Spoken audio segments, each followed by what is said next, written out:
Hello and welcome to Guns and Gear. You know, I've kind of enjoyed this topic of videos on the Go-To 3. So I thought I would include maybe a Go-To 3 for the greatest generation, or maybe some other parameters. Well, so I placed some military or military type firearms out here. The first one is the M1 Garand. And this is an excellent rifle, and this one happens to be particularly fond to me because I don't know if this is going to show up or not, but my father built this firearm for me when I was a young lad. Anyway, I could still make the argument, I still believe that it would be an outstanding firearm even today. I know that there's you know, a lot other choices that people could use, but an M1 Garand 30-06, hey, that's a good firearm. That's a good firearm.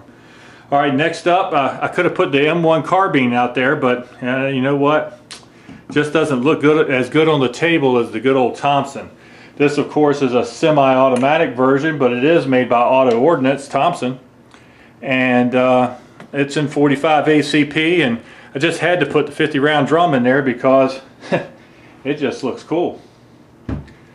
Alright, and then of course another 1911. This is a very old 1911. It's actually predates World War II by a long shot.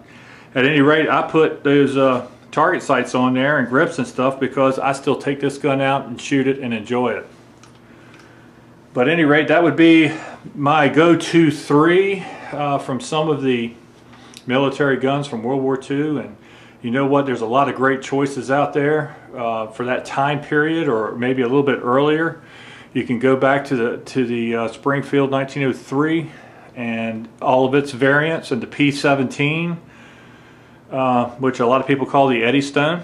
Okay, and then you have all the great guns that were used, like the SMLEs and all those variations, and the Mauser, you know, and all their variations.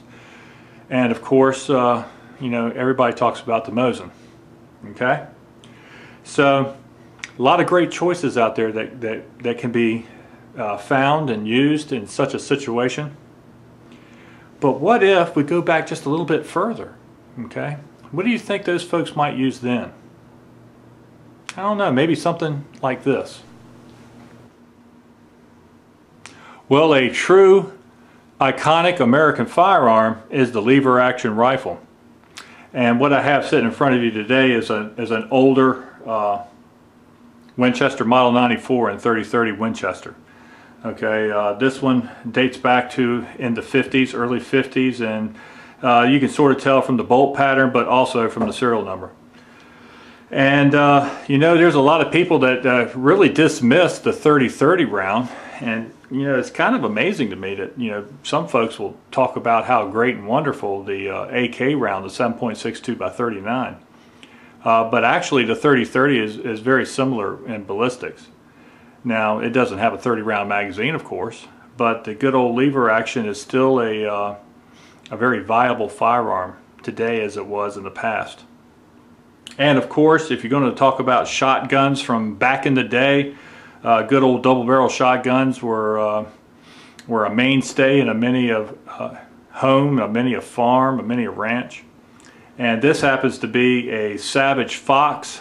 It hasn't been made, they haven't made these guns in quite a long time, but this is a good 12-gauge double-barrel shotgun side by side. And of course, if you're going to look at a pistol, it would have to be some type of single action, and probably most folks would agree that, you know, something like the Colt single action would be a fine representation of that period. This happens to be a much more modern version. This is the Colt Vaquero, not the new Vaquero, but the first model, which was just called the Vaquero, right? And I like that because it has a little bit bigger grip and gives me something I can almost get all three fingers on. But at any rate, it's chambered in 45 long Colt, and you know, that's that would be a great addition for something in this time period. You know, it's really been a lot of fun making these videos because I like to put guns on the table and talk about guns. So I really appreciate you folks watching my videos. And remember to shoot straight on the range and in life. Thanks.